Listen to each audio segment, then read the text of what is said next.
Hey everyone, subscribe the channel, hit the notification bell, then you will notified every time when I am on YouTube.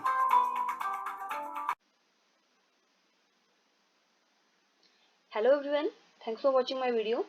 आज हम maths का paper solve करने जा रहे हैं regular का, जो आपका एचपी बोर्ड ने अभी रिसेंटली अपलोड किया है अपने ऑफिशियल वेबसाइट के ऊपर। मॉडल क्वेश्चन पेपर फॉर 21 आपका जो एग्जाम डेट शीट है उसका प्रपोजल भी आपको आ गया है, उसकी वीडियो मैंने बना दी है, तो आप अपनी डेट से चेक कर सकते हैं। अगर आपको उसमें कोई प्रॉब्लम है तो आप मेल करके एचपी बोर्ड वालों को बोल सकते हैं, बाकी अगर नहीं है तो वो आपकी फाइनल डेट शीट होगी। तो जल्दी से अपनी तैयारी शुरू कर दीजिए, अब आपके एग्जाम मई में स्टार्ट हो जाएंगे। तो मैथमेटिक्स पोर्शन का आज हम फर्स्ट पार्ट करेंगे, जिसमें आपके पहले तो हम कुछ इंस्ट्रक्शंस पढ़ लेते हैं। वैसे ही है, टाइम अलॉट 3 आवर्स ही होते हैं आपके, मैक्सिमम मार्क 85 ही होते हैं, 15 नंबर की आपकी इंटरनल असेसमेंट होगी। तो फर्स्ट ऑफ ऑल इंस्ट्रक्शन पढ़ लेते हैं। फर्स्ट इंस्ट्रक्शन ये है कि जैसा आपको क्वेश्चन पेपर के ऊपर लिखा गया है क्वेश्चन नंबर, वैसा ही आपने अपनी आंसर शीट पे लिखना है, ताकि एग्जामिनर को आपका पेपर चेक करने में कोई भी प्रॉब्लम ना आए। सेकंड है कि अगर आपको ग्राफ की जरूरत है तो आपको बीच में अपनी जो आंसर बुक है उसमें बीच में वो लगाना है। कई बार लास्ट में लगाते हैं तो बाई चांस वो उसके निकलने का डर रहता है, तो उसको बीच में आपने अटैच करना है। थर्ड है कि ज्योमेट्रिकल जो ड्राइंग्स होंगी वो भी कंपलसरी हैं। अगर आपको कोई क्वेश्चन आ रहे हैं ज्योमेट्री से रिलेटेड तो आपको ड्राइंग बनाना कंपलसरी होगा। अब जो आपका फोर्थ इंस्ट्रक्शन है उसमें लिखा गया है कि जो आपके टोटल 45 क्वेश्चंस होंगे, ABCD सेक्शन में होंगे। जो सेक्शन 1 है उसमें 12 क्वेश्चंस होंगे एक एक नंबर के, उसमें से आपको 10 क्वेश्चंस करने हैं। सेक्शन B है उसमें से आप 13 to 22 क्वेश्चन होंगे 2 मार्क्स के, उसमें से आपको 7 अटेम्प्ट करने हैं। सेक्शन C में से आपको 23 से 38 तक क्वेश्चन होंगे 3 मार्क्स के, ठीक है, which you have to attempt any 12, वहां से आपको 12 क्वेश्चन अटेम्प्ट करने हैं। सेक्शन डी में आपके क्वेश्चंस जो होंगे वो होंगे 39 से 45 के बीच में 5 नंबर्स के 5 मार्क्स के, उसमें से आपको टोटल 5 क्वेश्चन अटेम्प्ट करने हैं। ठीक है, तो इंस्ट्रक्शन आपको समझ आ गई कि आपको क्या कितने नंबर के पेपर आएंगे, कितने नंबर का क्वेश्चन आएगा और कितने आपको अटेम्प्ट करने हैं। So let's start section A. So first question है आपका, यहाँ पे भी देखो सेक्शन स्टार्ट होने से पहले भी पूरी इंस्ट्रक्शन वही लिखी है कि आपको 12 क्वेश्चन है, उसमें से आपको 10 करने हैं ओनली। अगर आप ज्यादा करते हो तो ओनली जो पहले 10 होंगे वही होंगे। बाई चांस अगर मान लो आपको पहले 10 क्वेश्चन अच्छी तरह से नहीं आते, एक में आपको डाउट है, तो उसको ना करें, अगले 11 और 12 पे जाएं, क्योंकि अगर आप सभी क्वेश्चन अटेम्प्ट करोगे तो शुरू के 10 ही आपके चेक होंगे, भले ही आपके 11 12 ठीक हो। तो जिन पे आपको श्योरिटी होगी वही 10 क्वेश्चन करें। सभी आते हैं तब तो बहुत अच्छी बात है, सभी करके आए। So first question है, what is the HCF of integers 12 and 15? So 12 को हम कैसे लिख सकते हैं, आपको पता है HCF होता है हाईएस्ट कॉमन फैक्टर। इन दोनों में जो हाईएस्ट कॉमन फैक्टर है वो क्या है, तो इसको हम लिख सकते हैं 2 इंटू 2 इंटू 3। ठीक है, इसके प्राइम फैक्टराइजेशन की मैंने 12 की, और 15 को आप कैसे लिख सकते हैं 3 इंटू 5। तो दोनों में कॉमन क्या है, 3 दोनों में कॉमन है। ठीक है, सो आपका HCF क्या आया, ऑप्शन नंबर ए 3। ठीक है, नेक्स्ट क्वेश्चन है, in a quadratic equation ax² plus bx plus c then the sum of roots will be. आप जानते हो कि जब भी हमें रूट्स दिए होते हैं किसी क्वाड्रेटिक इक्वेशन के तो उनका सम किसके बराबर आता है, माइनस कोफिशिएंट ऑफ x। तो x का कोफिशिएंट कितना होता है, कितना है यहाँ पे x का कोफिशिएंट b। ठीक है, तो minus b divided by coefficient of x², तो x² का कोफिशिएंट कितना है यहाँ पे a। ठीक है, तो ऑप्शन नंबर आपका ए करेक्ट होगा। क्लियर। थर्ड क्वेश्चन पे चलते हैं, रेगुलर वालों के लिए ये पेपर है, बाकी भी आप डाउनलोड कर सकते हैं, आपको पता है, मैंने आपको बताया है कि आपने कहाँ से डाउनलोड करने हैं। क्वेश्चन नंबर 3 है, in a pair of linear equation. अब यहाँ पे ये 2 लीनियर इक्वेशंस दी होंगी आपके, उनके पेयर दिया हुआ है। ठीक है,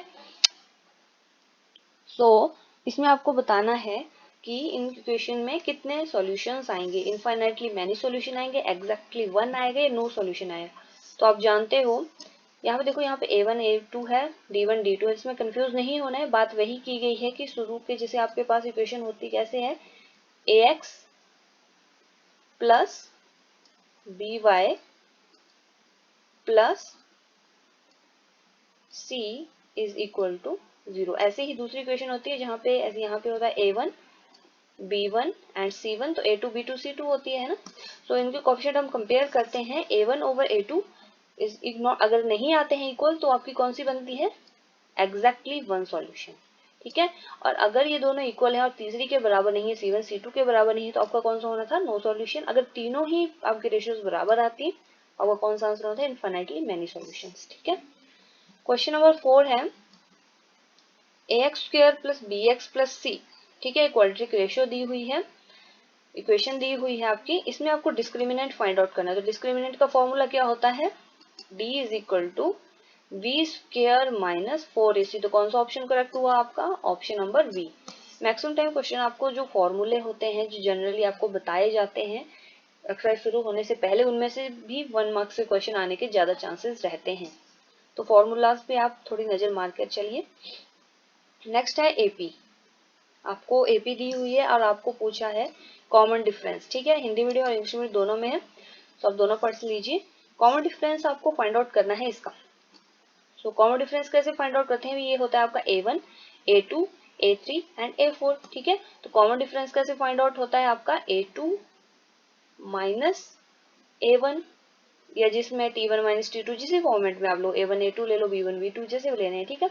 तो A2 माइनस A1 यानी कि आपके पास आएगा 1 माइनस 3, कितना आएगा आपके पास, -2। तो यानी कि कॉमन डिफरेंस आपको -2। आप आगे भी चेक कर लीजिए, -1 फिर -1 यानी कि -2 ही आ रहा है, लेकिन यहाँ पे देखो, यहाँ पे होना चाहिए था -3, तो यहाँ पे इन्होंने गलत लिखा हुआ है।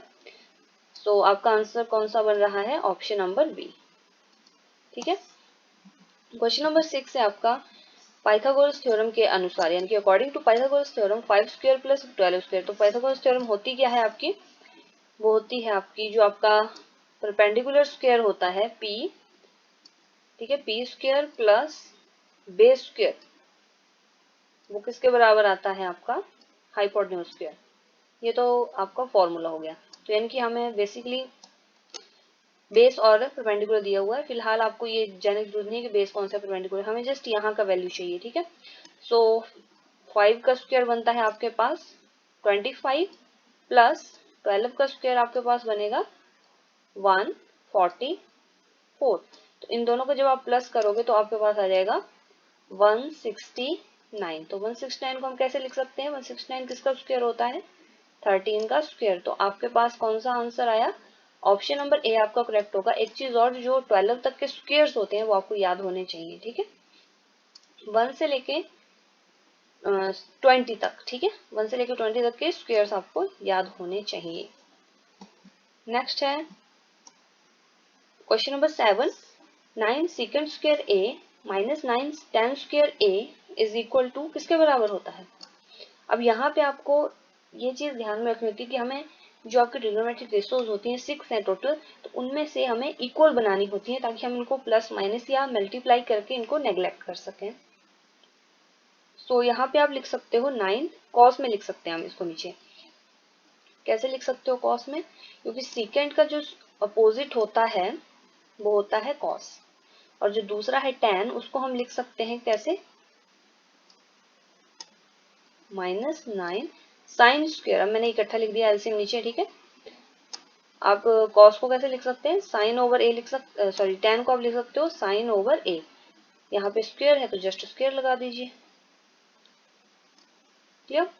अब देखो यहाँ पे आपने क्या करना है, 9 माइनस 9 साइन स्क्वायर है ओवर कॉस स्क्वायर है, तो आपका 9 कॉमन आ जाएगा, अंदर आपके पास बचेगा 1 माइनस साइन स्क्वायर है। अब इसमें आपको जो मेन फॉर्मूले हैं वो आपको याद होने चाहिए ट्रिग्नोमेट्री के, तभी आप इनको कर पाएंगे और सोच पाएंगे कि हम इनको कैसे सॉल्व कर पाए, ठीक है। नीचे आपका है डिनोमिनेटर में कॉस स्क्वायर ए, अब जो 1 माइनस साइन स्क्वायर ए होता है वो किसके बराबर होता है? आपने फॉर्मूला पढ़ा है sine square A plus cos square is equal to 1, ठीक है। तो वहां से अगर कॉस स्क्वायर की वैल्यू निकाली जाए तो आती है 1 माइनस साइन स्क्वायर ए। तो यहाँ पे इसकी जगह हम लिख सकते हैं कॉस स्क्वायर ए। तो कॉस स्क्वायर ए से आपका कॉस स्क्वायर ए कट हो जाएगा, ठीक है। आपके पास क्या बचा? ओनली 9। तो आपका ऑप्शन नंबर कौन सा करेक्ट हुआ? ऑप्शन नंबर बी, ठीक है, 9। नेक्स्ट है a line intersecting a circle in 2 points is called.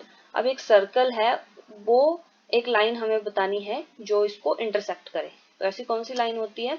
अब देखो आप सोचे होंगे कॉर्ड, कॉर्ड इसको जो है इंटरसेक्ट नहीं करती है, वो अंदर ही होती है। कॉर्ड जो आपकी बनती है वो होती है सिर्फ इतनी, वो बाहर नहीं होती है, वो इंटरसेक्ट नहीं कर रही है सर्कल को।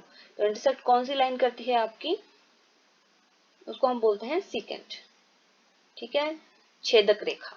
इवन आपको क्वेश्चन में ही हिंट है छेदक। यहाँ पे स्पर्श टेंजेंट जो आपका होता है वो कैसा होता है? जो यहाँ पे जिस पॉइंट है तो उसको ऐसे टच करके जाएगा। ये पॉइंट ये कट नहीं करता, ये टच करता है जस्ट, ठीक है। तो यहाँ पे देखो हिंदी मीडियम में साफ लिखा है छेदक रेखा, तो इसमें सोचने वाली बात नहीं, काटती है छेदक रेखा, ठीक है। अब नेक्स्ट है 9th, fill in the blanks using correct word in the given bracket. All squares are similar और congruent. Congruency के बारे में आपने 9th क्लास में पढ़ा है कि जब आपका शेप, यानी कि अगर आप स्क्वायर बना रहे हो कोई, तो उसकी शेप से लेके उसका साइज भी सेम होना चाहिए, तब हम बोलते हैं कि वो कॉन्ग्रुएंट है। लेकिन अगर आपके पास ये स्क्वायर है और ये स्क्वायर है, डिफरेंट डिफरेंट साइजेस के हैं, सो इनको हम बोलते हैं सिमिलर, क्योंकि इसमें हमें साइज का इंपॉर्टेंस नहीं है, जस्ट शेप सेम होनी चाहिए। तो ऑल स्क्वायर जो होते हैं वो होते हैं सिमिलर, ठीक है, क्योंकि स्क्वायर तो हर टाइप के होंगे, हर एक साइज के होंगे, तो उनको हम कॉन्ग्रुएंट नहीं बोल सकते हैं, हम उनको सिमिलर बोलते हैं। नेक्स्ट है वॉल्यूम ऑफ सिलेंडर इज। तो ये तो आपको फॉर्मूला है तो आपको आता ही होगा, वो होगा pi R square H. Next question है 11, जो आपका प्रोबेबिलिटी होती है एक इवेंट की, कोई इवेंट हो रहा है and probability of the event not E, तो कितना होती है वो? 1 के बराबर होती है, ठीक है। आपको पता है कि जब भी कोई इवेंट होता है तो उसके होने के चांसेस और ना होने के चांसेस को अगर हम प्लस करते हैं तो हमारा हमेशा 1 के बराबर आता है, ठीक है। मैक्सिमम मेमोरी बेस्ड ही क्वेश्चन आएंगे, आपको सॉल्व करने वाले भी आएंगे बट वो उनमें इतने नहीं होते हैं, ठीक है। नेक्स्ट है area of sector of angle P of circle with radius R. अब देखो एरिया ऑफ सेक्टर सभी जानते हैं, वो होता है आपका theta over 360 degree into pi R square. ये आपका पूरा फॉर्मूला है, आप जानते हो, लेकिन ऐसा कोई भी फॉर्मूला हमें दिखाई नहीं दे रहा है। और इवन आपको ये बोला है कि जो आपका थीटा है, यानी कि डिग्री जो है वो पी है और जो आर है वो कैपिटल आर है, ठीक है। तो उनसे हम जस्ट रिप्लेस कर देंगे, उनकी जो वैल्यूज दी हुई है हमारे पास थीटा की वो लिखेंगे यहाँ पे, और यहाँ पे आपका जो आर दिया हुआ है उस फॉर्मेट में लिख देंगे। लेकिन फिर भी ऐसा कोई नहीं है यहाँ पे जिसे हम टिक कर सकें। सो अगर आप इसको ऊपर भी, अगर देखो अगर कोई चीज को हम ऊपर और नीचे या जैसे भी दोनों को सेम जगह मल्टीप्लाई करें, डिनोमिनेटर और न्यूमरेटर को, अगर 2 से 2 कट कर देते हैं तो वही बच जाएगा, कोई फर्क नहीं पड़ रहा। तो इसको आप लिख सकते हो P 2 pi R square divided by 720। अब देखो ऐसा भी यहाँ पे कोई नहीं है, तो यहाँ पे इनसे गलती हो गई होगी शायद, यहाँ पे आर स्क्वायर होगा, तो ये आपका ऑप्शन नंबर सी करेक्ट होगा, ठीक है। सो आपको समझ आ गया हमने ऐसे क्यों किया, क्योंकि ऐसा ऑप्शन था ही नहीं जो हमारी एग्जैक्ट को कर सके। हमने अगर ऊपर नीचे 2 से मल्टीप्लाई कर दिया, इक्वलिटी में अगर हम मल्टीप्लाई कर रहे हो ऊपर भी और नीचे भी, ठीक है, तो वो उसका कोई मतलब नहीं होता, क्योंकि अगर हम 2 से 2 कट भी देंगे तो यही बचेगा, ठीक है, कोई फर्क नहीं पड़ रहा है। सो आपका ऑप्शन नंबर सी करेक्ट होगा, लेकिन यहाँ पे स्क्वायर होगा, ठीक है। सो आज हमने सेक्शन ए कंप्लीट कर लिया है, तो आपको इससे पता लग गया होगा ज्यादातर मेमोरी बेस्ड क्वेश्चन आएंगे, इनके आपको फॉर्मूला से रिलेटेड इस टाइप के क्वेश्चन आपको पढ़ने पड़ेंगे ज्यादा से ज्यादा। सो होप आपको आज का लेक्चर अच्छा लगा होगा। अगर वीडियो अच्छी लगी है तो लाइक कर दें, शेयर कर दें अपने दोस्तों के साथ, एंड ऑल्सो सब्सक्राइब कर लें ताकि आपको डेली नोटिफिकेशन मिलता रहे। Thank you.